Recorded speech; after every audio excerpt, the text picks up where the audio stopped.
제주의 다양한 소식을 전해드리는 뉴스 브리핑입니다. 먼저 주요 단신 정리해드립니다. 비자림로 확포장 사업이 도의회 임시회에서도 쟁점이 됐습니다.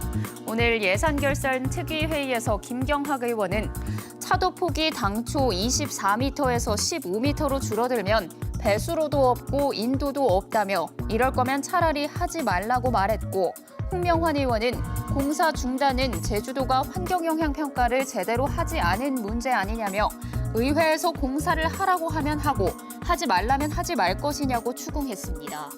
이에 대해 이창민 제주도 도시건설국장은 부족한 부분이 있었다면서도 공사 재개 촉구 결의안에 대해선 의견을 밝힐 입장이 아니라고 답했습니다.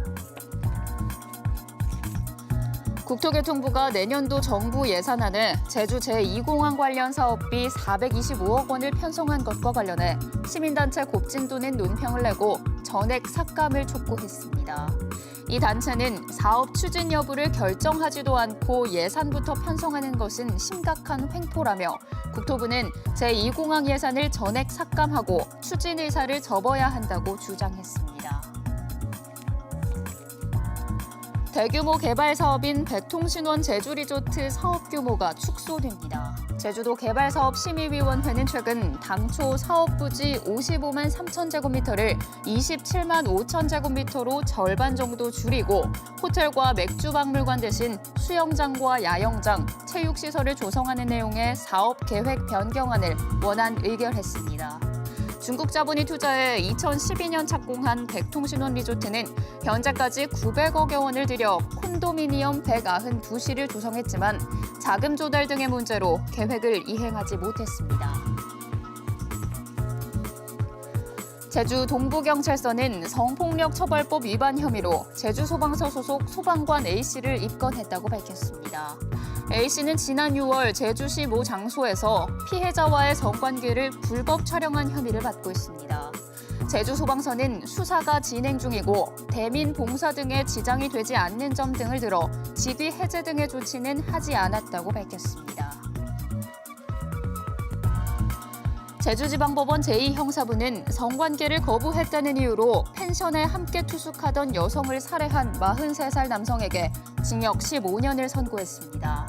이 남성은 지난 5월 서귀포시 안덕면의 한 펜션에서 피해자와 함께 술을 마시던 중 성관계를 거부했다는 이유로 살해한 혐의로 재판에 넘겨졌는데 재판부는 피고인이 반성하는 태도를 보이지만 피해자 유족에게 용서받지 못했다며 이같이 선고했습니다.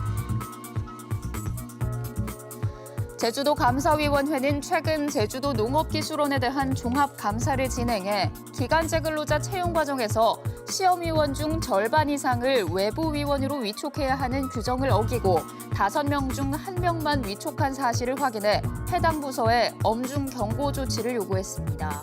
또 일부 직원이 근무 시간 내 외부 강의를 나가면서 연가나 외출, 조퇴 등의 결제를 받지 않는 등 복무 관리가 부적절하게 이루어진 것도 확인해 주의 조치했습니다. 제주도는 내년도 정부 새해 예산안에 제주 지역 수소 연료 전기차 보급과 충전소 설치 사업비 55억 원이 반영됐다고 밝혔습니다.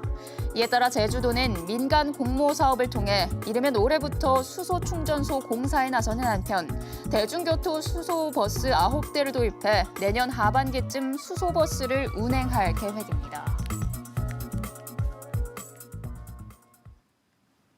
오늘 제주 지역 언론사 뉴스 가운데 주목할 만한 기사를 소개해드리는 뉴스픽입니다. 오늘은 제주일보의 부동산 투자 이민제 실적 제로라는 기사를 소개해드립니다.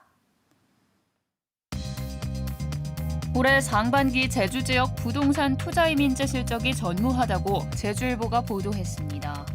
2010년에 도입된 부동산 투자 이민제는 한화 5억 원 이상 콘도 등의 휴양 체류 시설을 매입하면 거주 비자를 발급하고 5년 투자를 유지하면 영주 자격을 주는 제도인데요. 제주 지역은 2023년 4월 30일까지 적용돼 연장 여부를 결정해야 합니다. 제주도가 제주 출입국 외국인청을 통해 확보한 올해 6월 기준 부동산 투자 이민제 제주 지역 투자 현황을 보면 올해 상반기 투자 건수는 0건으로 투자 금액도 없었다고 합니다. 부동산 투자이민제 투자 실적은 도입 첫 해 2010년 3건 30억 원에서 계속 증가해 2014년 558건에 4,061억 원으로 정점을 찍었고 이후 지속적으로 감소했습니다. 부동산 투자이민제가 유명무실해진 것은 사드, 코로나, 중국의 자본 유출 제한 등의 영향에 제주도가 정책적으로 규제를 강화했기 때문이라고 제주일보는 분석했는데요. 제주도는 원희룡 도정 출범 이후 2015년 투자이민제 대상을 관광지와 관광단지 내 부동산으로 제한하는 등 규제는 강화하고 혜택은 줄였습니다.